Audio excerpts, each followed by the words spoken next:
something to say.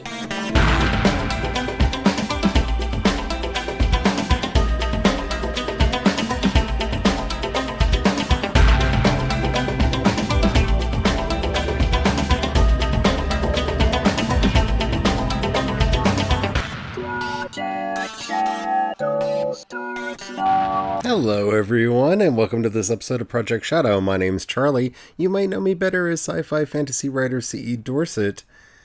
And yeah, it's out. It's out. If you haven't gone to get your copy yet, Crucify My Love is out. So you can find it over at Audible. It is currently exclusive to... No, I'm sorry, I said Audible. Amazon. It is currently exclusive to them because... that's kind of a requirement for some things, but if you have a Kindle Unlimited subscription, you can read it for free with your Kindle Unlimited subscription. So definitely check it out, but I have something else that's kind of exciting to announce. The podcast is also out. Yeah.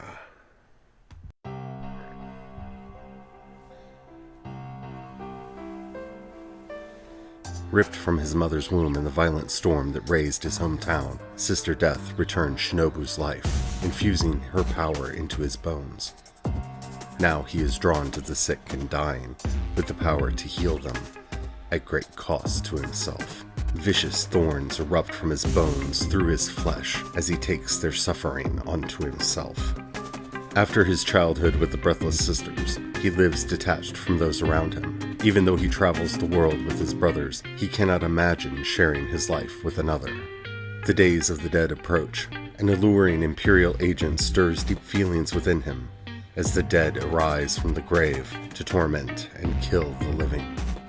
Shinobu swears he will do everything in his power to save them, but how can he save the innocent when the dead stalk the village without remorse or weakness?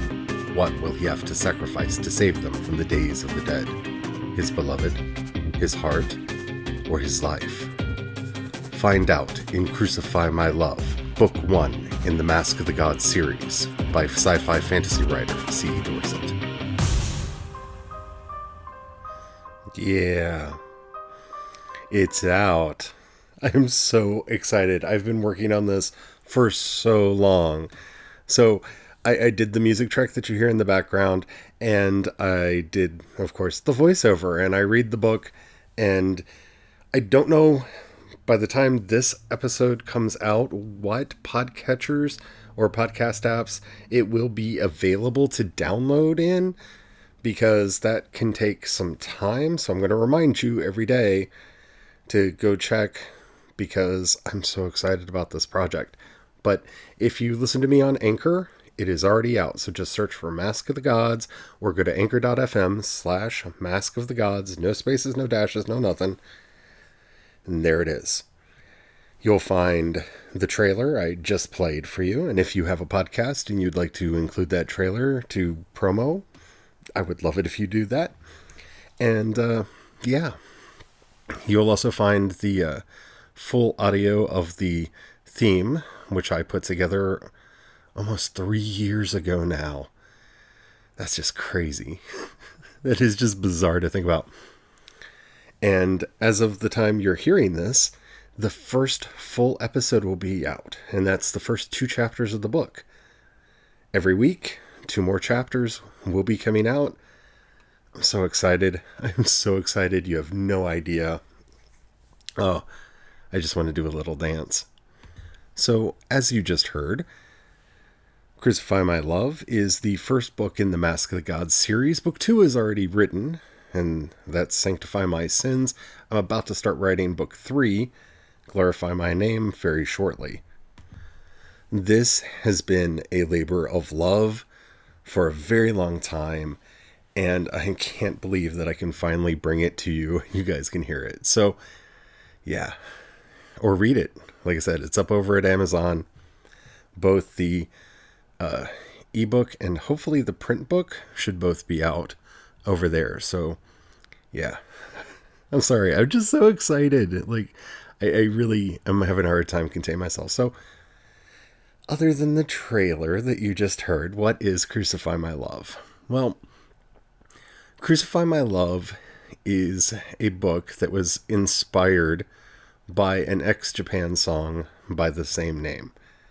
And if I had the ability to, I would definitely play it right now so that you can hear it. But if you have a streaming service, I highly recommend you pause the episode, listen to that beautiful, beautiful, beautiful song, and then come back. If you can't do that, then go to YouTube. They actually have the music video of it up. Just search for Crucify My Love X Japan, and it's a great track. Now, I really do mean it when I say that the song was that was an inspiration for the book. The book is not about the experience that Yoshiki had that inspired the song. But while I was working on the project and trying to figure out what I was going to do, I just couldn't get that song out of my head. I woke up every morning, it was there. I went to sleep every night, it was there. Throughout the day, it just kept repeating and repeating and repeating. And it's such a beautiful track. It's such a haunting song. And I started kind of interrogating the lyrics and asking what they meant to me. And what was it about this song in particular that really demanded a novel be written? And that took some time. And actually, when I first started the outline for the book, I called the characters Yoshiki and Toshi, after the lead singer and writer of the song. Yoshiki plays the piano and drums for the band, and he and Toshi put the band together. And I had actually originally intended to keep those names as an even further homage for the inspiration. But as I developed the characters and I realized how different they were from their original inspirations. In fact, the only two things that I can think of that they still retain from that original inspiration is, like Toshi, Hikaru loves to sing and has a beautiful singing voice, and Shinobu, like Yoshiki, experiences a lot of pain to perform the art that he brings into the world. And really, that's just about it as far as similarities between them that remained. The characters kind of went their own way as development continued. When I got the idea for the Thornkin that became central to the book, I didn't want to link them too strongly to the original characters. And in fact, in some of the earlier drafts, I had characters named for Taji and Hide. And that was just really going too far and was looking like really bizarre fanfic by somebody who didn't pay enough attention to the real life people that the names were taken from. So I quickly diverted from that and just really delved into what is the Thornkin, who are the Breathless Sisters that raised Shinobu when he was a child, what is life like in Kishan, where he and Hikaru are from, what is life like in the Sawyer Empire, which is where the story actually takes place, in the village of Sans, how does the government work there, and developing the religion of the kindly folk.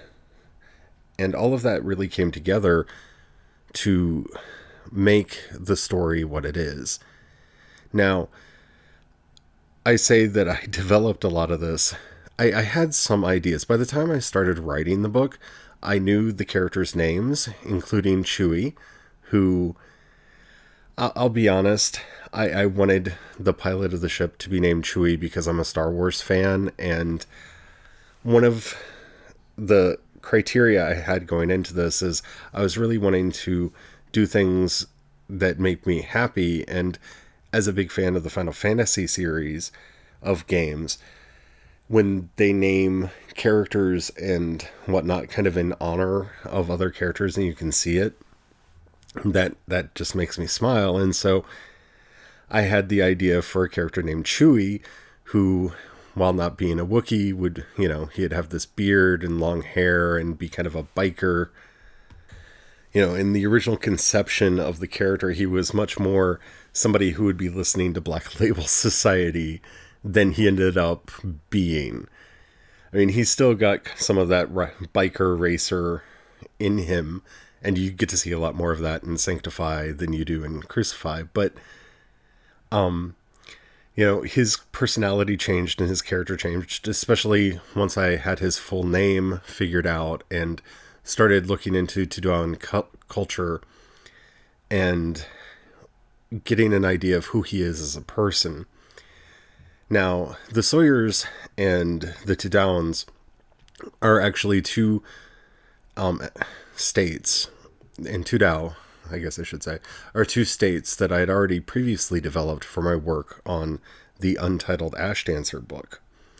And so I already knew quite a bit about them, and I liked the idea that I would be able to play around with characters from both of those settings. And in fact, Curate Abbott was originally conceived of as a character that might appear in that Untitled Ash Dancer book. And I rather enjoyed the idea of getting to see him younger and getting to play around with how he got to be where he is and who he is as a person. When I started writing, the only character that wasn't in my head, and I've said this on numerous occasions, and it was completely and totally my fault, and that was Granger. Abigail Granger, who you'll meet in a couple chapters, was not a character originally conceived for the book. In fact, I named her using Scrivener's automatic name generator. But that one was a good thing because I really like her name, Abigail Granger, and she took on a life of her own and became a very integral part of the story. And I'm glad she did, because I really wanted to write a very intimate story. I have a tendency to write these sprawling tales where we meet dozens and hundreds of characters. And I wanted to keep this book especially kind of small and intimate so we could really get to know the characters. I wanted to spend as much time as I could with Shinobu and Hikaru and Chewie and Abbott and eventually Granger, so that we could really understand who they are and how they're dealing with the supernatural happenstances around them. I'm glad she came about. It was a great missed opportunity for me, and goes to show some of my own issues with, not including women in my fiction. And I think that has to go with some of my own issues with gender, that I feel like I have to live as a man because of where I live, because of the place that I'm in. And so I've suppressed a lot of those more feminine parts of myself, especially when I go out in public. And as a result, it has caused me to not write as many female characters as I want, something that I am remedying. There are more when we get to Sanctify, and it's something that I'm very conscious of as a problem in my fiction that I'm going to keep myself from doing going forward. So, yeah, this book, unfortunately, and I feel weird even admitting this, wouldn't pass the Bechdel test, because while there are a couple other named female characters in the book, there's quite a few, Granger doesn't talk to them, but she doesn't always talk about a man, so it's kind of gets half credit, maybe, and that's my fault, and I apologize for that, but I wanted to keep the cast as small as possible, and that made that caused that to happen. When I say that I wrote Crucify My Love without an outline, that kind of requires me to take a step back for a moment and say, I have over the years internalized not Zack Snyder. Why did I do that? The Save the Cat beat sheet. And it's kind of just in my head now when I'm writing a book. So you'll notice that you can break this book down based on the beats from Zack Snyder's work. But the only real thing that I knew was going to happen when I started writing was the end of the book. The end of the book was the first thing that I actually thought of when I wrote it. And I did 3 pieces of artwork, one of which is now the cover of the book, depicting that happening. So I took the time to do an image that I knew that this is how the book was going to end. I wasn't entirely sure what was happening in the image because the image was just so strong in my head. And I didn't know, like I said, exactly what was happening, and I didn't know how they were going to get there. But I did know the end at the beginning. And I did know about the Days of the Dead from the beginning. That was one of the few things I was able to tease out when I got started writing. But everything else just came as it was done. So the story flowed in pretty much the exact same way that you see it in the book. There were some things that had to be fixed in the edit, of course, because there's always some stuff that you got to fix in the edit. But for the most part, the story kind of flowed out intact with all of its elements and components there. And I'm being a little vague about that because I don't want to give spoilers yet, though I will, when I do episodes talking about the chapters that are out, do spoiler talk about those particular chapters. But right now, I just want to introduce the book and hopefully get you interested in it, because it was such a labor of love. I mean, I've never spent 3 years working on something like this, because, like I said, I started this and I wrote the book in 2017. I then spent most of 2018. I wrote it at the end of 2017. I spent most of 2018 working on what I wanted the world to look like. So I kind of took what happened in the book and world built out of it, and then built it back in, and then did all the revisions and edits to the book and recorded it for audio, which is the other exciting thing that I've never done before for any book that I've done. For me, the magic that has never gone away from this, I said when I finished it that I may have just written the best book I will ever write. And I still kind of stand by that. And what I mean by that is this is one of those books that changed me in the writing. And we kind of wrote each other simultaneously. I learned so much from writing Crucify My Love and coming up with the ideas for what would be the Mask of the Gods series. I'm hoping that I'll be able to have that feeling again with other books, but it's so personal to me because of like I said, the lessons that I learned that I don't really want to spoil, the kind of deep meditation on compassion and suffering that is present in this book, the question of love and what is love and what does family mean.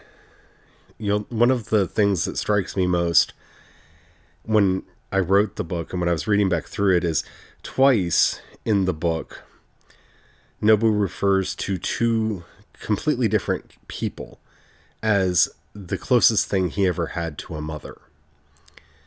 And that, when I originally saw it, I thought it was a mistake. And I'll probably talk about this a lot when we get to those chapters. But when I originally saw that, I was like, oh, well, no, he already said that this other person was the closest thing he ever had to a mother because he was orphaned. I mean, his parents were killed before he was born. A magical storm, a squall breach, broke out in his hometown, and as it was tearing the town apart, it literally ripped him unborn out of his mother's womb. And if you believe the tales of the Breathless Sisters, it killed him. And Sister Death restored life to him so that he could be a keeper of the gate between life and death in this world. And so he didn't grow up with his biological family. He grew up originally with the Breathless Sisters at their convent, and later with Hikaru's family, who he was sent to after they had taught him all they felt that he needed to know to control his powers and himself. So when I originally saw that he refers to two separate people as the closest thing he ever had to a mother, that,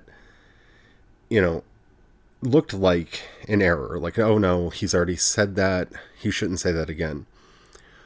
But I realized it was part of his internal monologue, and he doesn't know what it means to have a mother because he didn't grow up with one. He grew up, like I said, in a convent surrounded by the Breathless Sisters, who are devotees to Sister Death, who only speak when absolutely required to. They don't waste their breaths. And as a result of that, he has a very different understanding of what family means. And a lot of this book really deals with the concept of the rational family and the chosen family, however you want to refer to it. The family that you are a part of, not because of blood, but because of choice.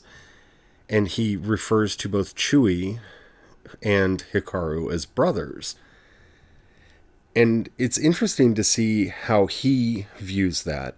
But we also get to see from Abbott's point of view what his life was like with his family and how he sees the members of the Kurenai, the ship that they fly on, which is, by the way, another reference to a song by X Japan. Great song, check it out.